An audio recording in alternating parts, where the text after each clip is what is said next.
He once held my hand beneath a full moon, our shadows cast long on the dew-kissed dock, his fingers trembling slightly as he spoke.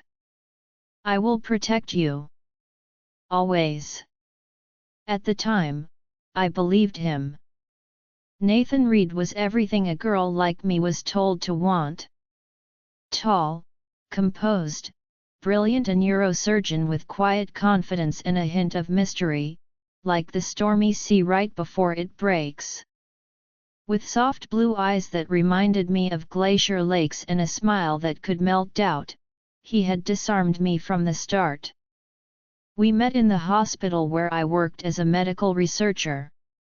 I still remember that moment like a film frozen on a single frame. Him, walking briskly into the trauma unit, blood on his gloves, urgency in every step. He'd saved a life that day. A boy with a shattered skull and no pulse. I watched through the observation window as Nathan worked with eerie calm, like he was rewriting death with his hands.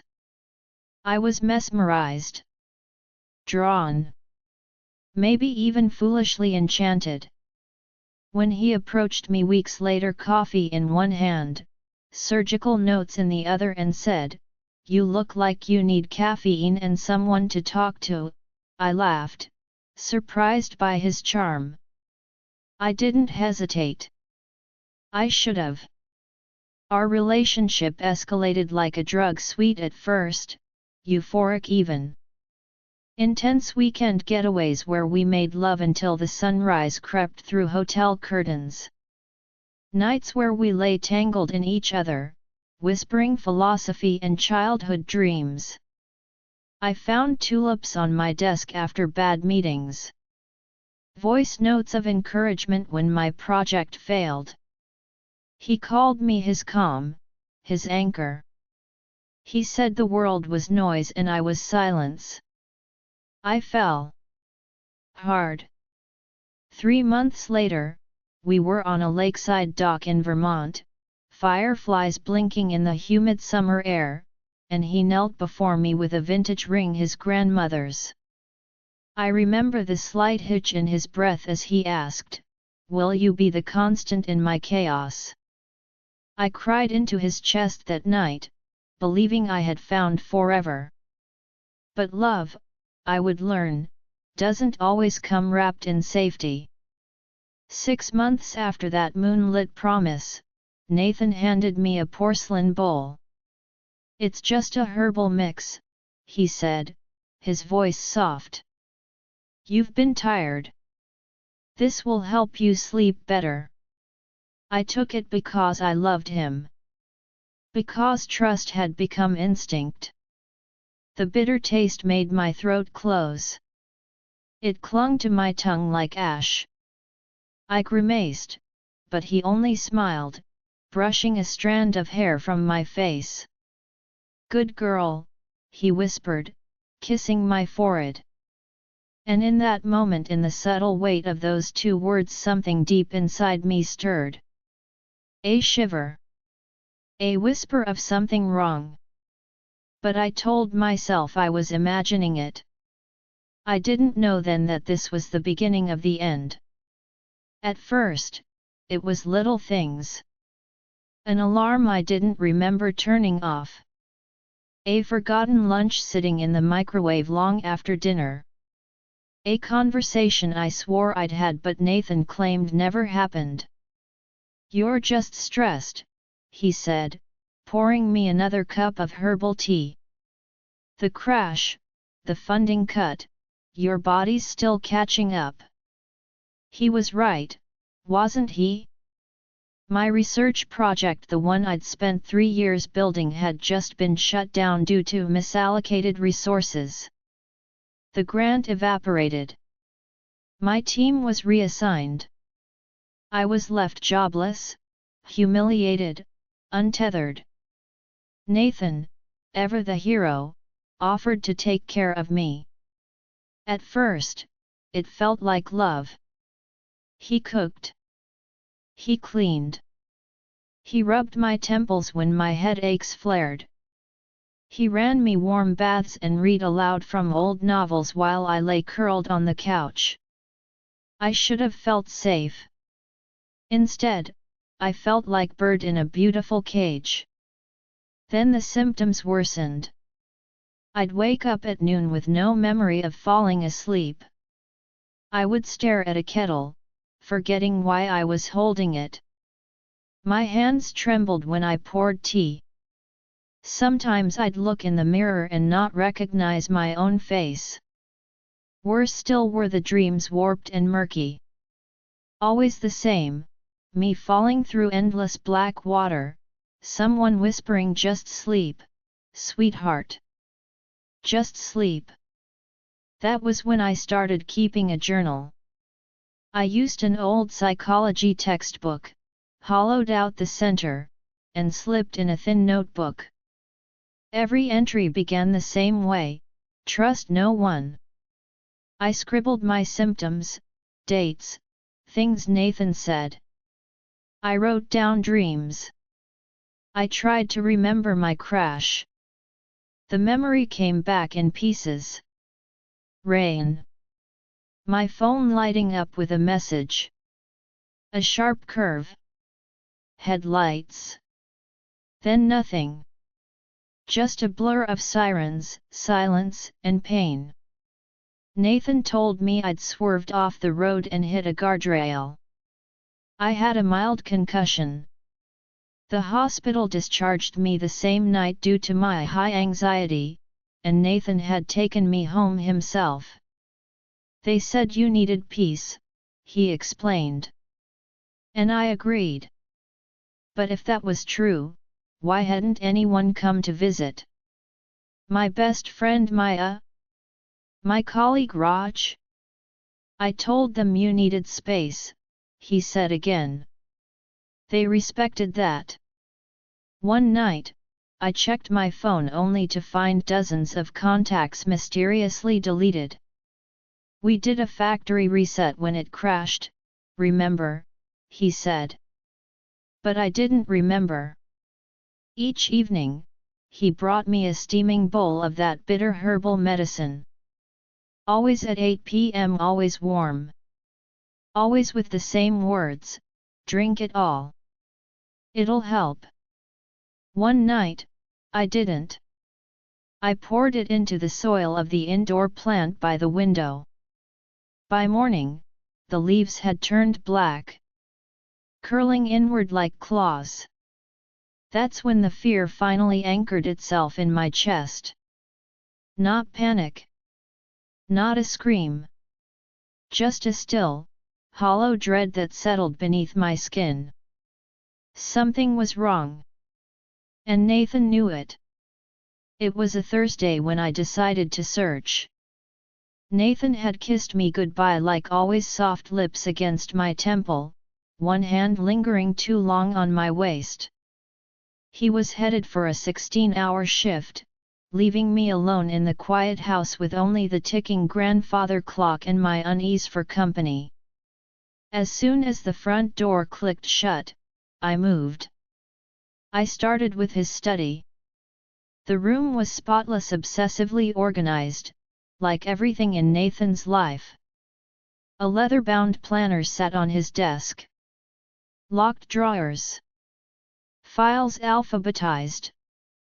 But tucked behind a stack of medical journals, something caught my eye: an old manila envelope, edges frayed. I hesitated, heart pounding, then pulled it free. Inside, handwritten notes. Pages and pages. Scribbled in Nathan's meticulous, almost surgical handwriting. Dosage schedule, 3 ml daily. Observed effects: delayed memory recall, disorientation, mild tremors. No detectable damage on imaging scans. Subject's lucidity cycles fluctuate. And then, at the bottom of one page, scrawled with a faint smiley face: perfect for slow exits. The room spun.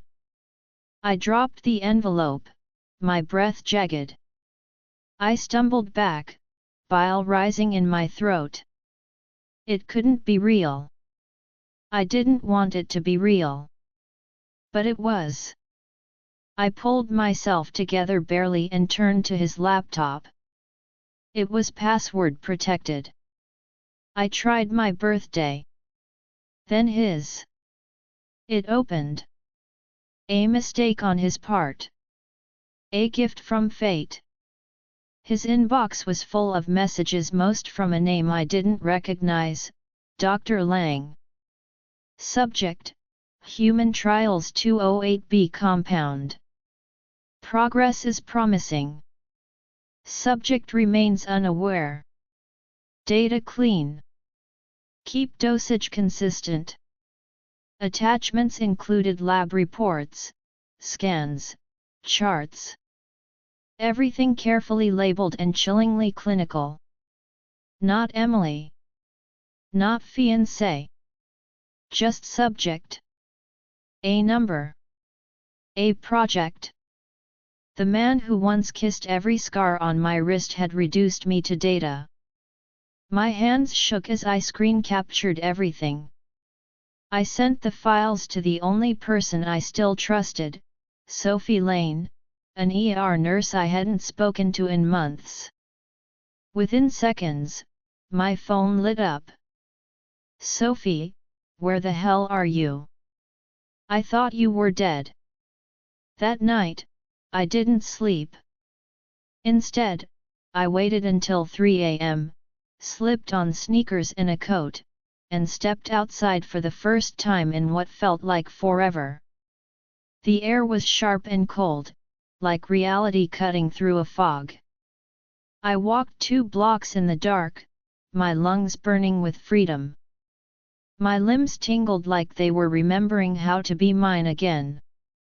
And as I stared up at the stars, a name surfaced in my mind like a memory surfacing from drowning. Liam. Not Nathan. Liam Walker. And just like that, a door cracked open in the back of my mind. And behind it was everything I had tried or had been forced to forget. I didn't plan to confront him that night. But the truth has a way of boiling over. Nathan came home earlier than expected, his coat dusted with rain, jawline still sharp from his calculated charm. I was sitting in the living room, the empty medicine bowl in my lap like a loaded gun. He looked at me and smiled. "You didn't drink it," he said softly. I didn't flinch. "No," I said. "I've been pouring it into the plant." His eyes flicked toward the blackened leaves by the window. A pause. A tightening of the jaw. But no denial. Instead, he stepped closer, calmly. "Why?" I asked, holding the bowl tighter. "Why pretend to care? Why lie to me? Why this?" He sighed like I was being difficult. "You weren't supposed to survive the crash, Emily." The air went out of my lungs. "I don't, what do you mean?" He paced slowly, folding his arms. His voice was quiet. Too quiet. "You were leaving me. You were pregnant. With his child." And then, like a steel trap snapping shut, the memory flooded back fast and brutal. A secret phone. A trail of messages. Liam's name. The plan to meet him at the old cafe. A promise to run away. My hand on my stomach, the faint flutter inside. "You caused the crash," I whispered, the words barely escaping my lips. He didn't deny it. "I tampered with the brakes," he said, as if we were discussing the weather. "But you lived. So I adjusted. I took you home. Made you comfortable." "Comfortable?" I echoed, hollow. Loved, he said firmly. I tried to love you again. Even after everything. My legs gave out, but I caught myself on the wall. You poisoned me, I spat. He tilted his head. It wasn't poison, Emily. It was peace. A slow goodbye. I turned to run. He lunged. I shoved past him, sprinting down the hall toward my phone, the one I'd hidden behind a loose panel in the wall.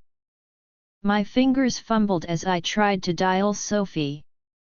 The screen blurred. The hallway tilted. My legs refused to obey. No, no, no, I gasped, as my knees buckled. Nathan's shadow stretched behind me like a curse. I crawled toward the stairs, dragging my body forward as the walls pulsed and spun. My vision flickered like a dying light. I reached for the railing. And then I fell. The world tipped sideways. My head struck something hard.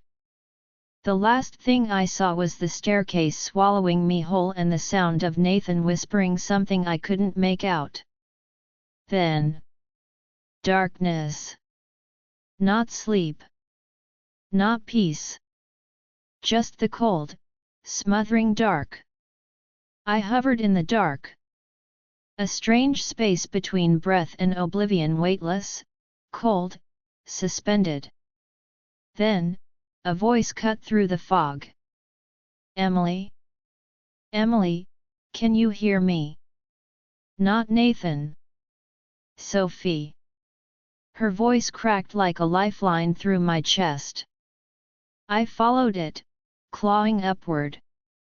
Light swam behind my eyelids, and I forced them open. White ceiling. Steady beep. 4 drip. The antiseptic scent of a hospital. But not his. My voice came out a rasp. Where?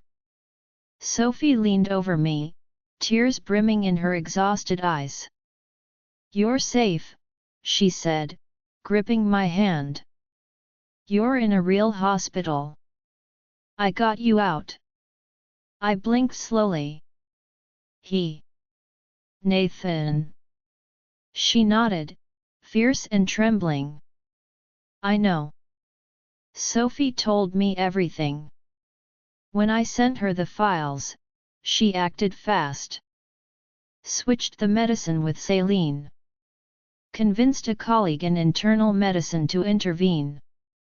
When Nathan brought me in after the fall, claiming I'd tripped on the stairs, she quietly pulled strings. Arranged a transfer. Falsified death records. Emily Carter had died from her injuries. And in her place, Emily Stone was born. A blank name. A chance at freedom. You're legally dead now, Sophie said, her voice low. You're free. But you have to disappear. For real. I stared out the window.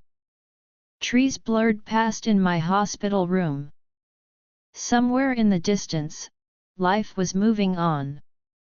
Mine would too. But it wouldn't be the same. Because I wasn't the same. I spent 3 weeks recovering in a rural clinic Sophie had trusted, hidden away from city records, far from Nathan's reach. She stayed with me most nights, sleeping in a chair, crying when she thought I wasn't looking. One afternoon, she brought me a box.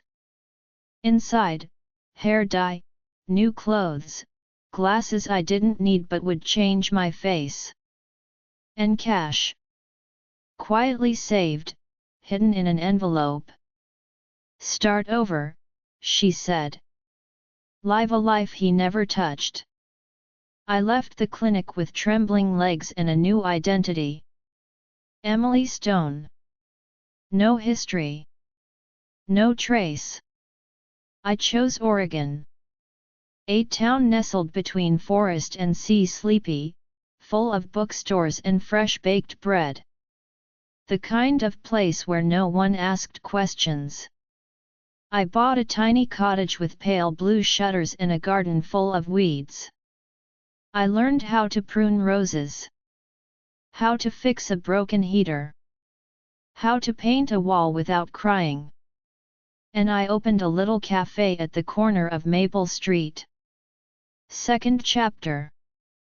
It smelled of cinnamon, coffee, and paperback pages. Each morning, I baked muffins, wiped down tables, and watched strangers come in and smile. I played jazz in the evenings, lit candles in mason jars, adopted a grey cat I named Juniper. There were bad nights, of course. Nights I woke up gasping, drenched in sweat, his voice still echoing in my ears. Nights I'd stare at the mirror, trying to recognize the woman who had survived. But slowly, breath by breath, I began to live again. Not just exist. Live. And I thought maybe, just maybe, I could keep going without ever looking back. Until he walked in. Not Nathan. Liam. The rain came in whispers that evening, soft and rhythmic against the cafe windows. It had been a quiet Thursday. Most of the regulars had already drifted out, their coffee cups half empty and books tucked under arms. I was restocking tea tins behind the counter when the bell above the door chimed. And then I froze. He stepped in slowly, brushing raindrops off his coat.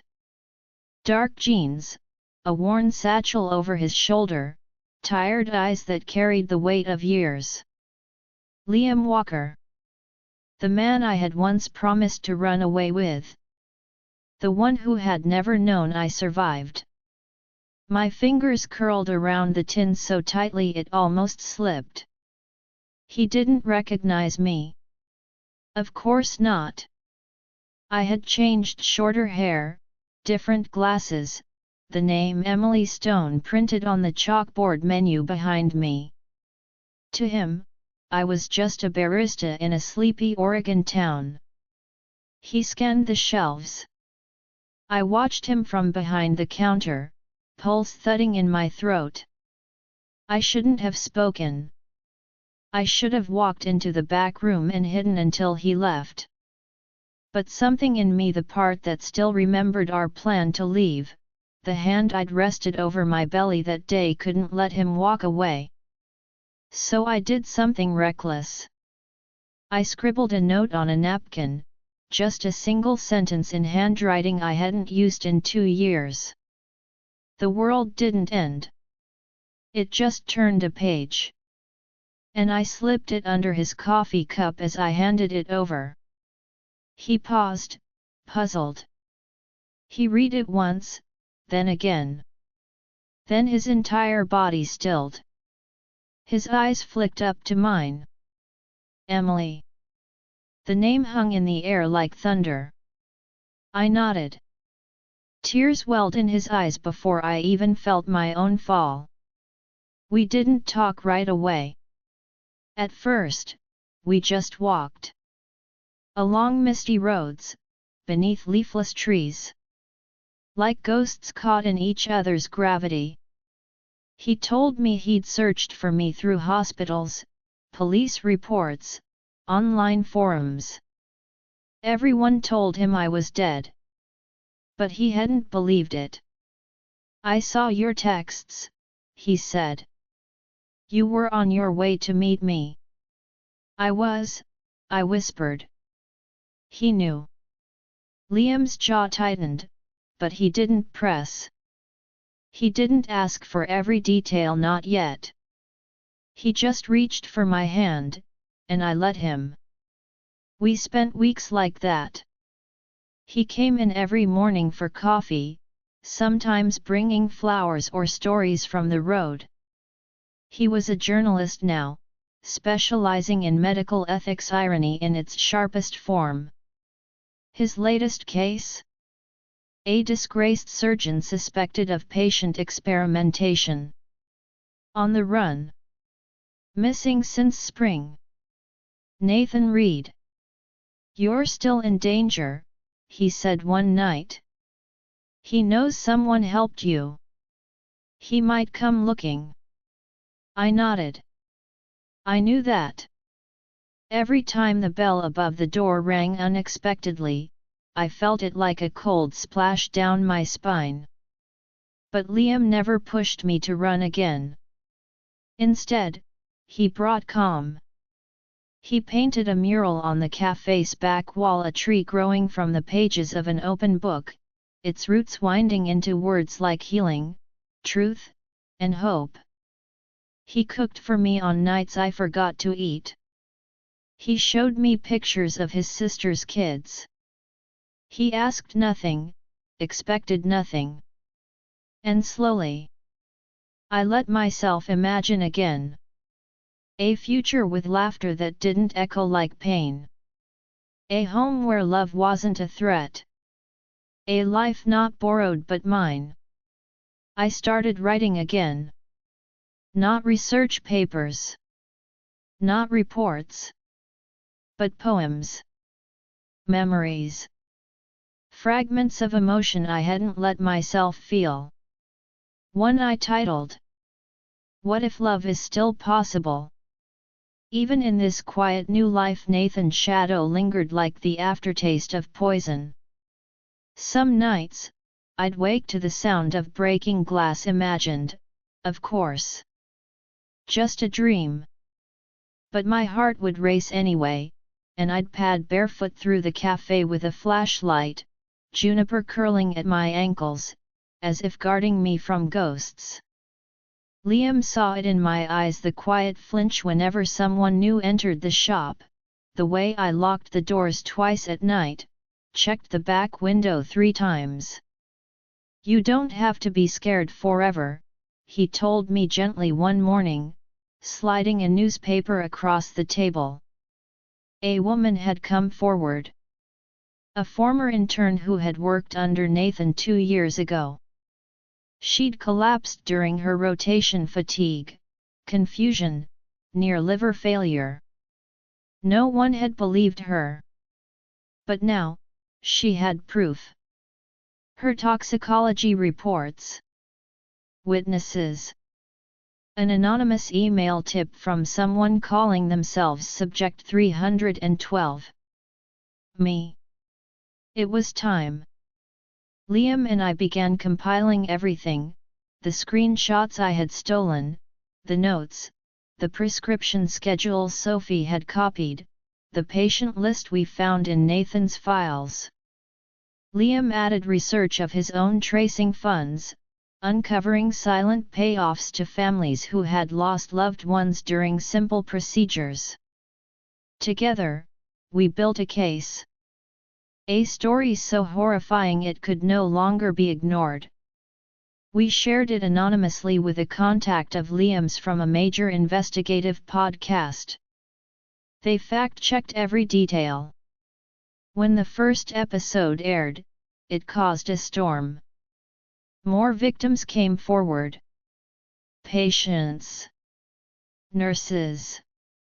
Even a family whose teenage daughter had died from unexplained kidney failure after being treated by Nathan Reed. One by one, the pieces began falling into place. And then, one sleepless night, I sat at the cafe window as rain streaked the glass, Liam beside me. He held my hand and whispered, "They found him." Disgraced surgeon Nathan Reed arrested in Mexico City. The headline hit the news at dawn. He'd been using a fake name, posing as a field medic for a private clinic. Interpol flagged his fingerprint on a background check. He pled not guilty, of course. Smiled in his mugshot, that same chilling calm. But this time, he wouldn't smile his way out. The evidence spoke louder than his charm ever could. The trial date was set for early spring. The prosecutor reached out through Sophie, who had re-entered the narrative with the force of a thunderclap. They wanted my testimony. I can't be public, I told her. He still has influence. They'll protect you, she said. You're not alone this time.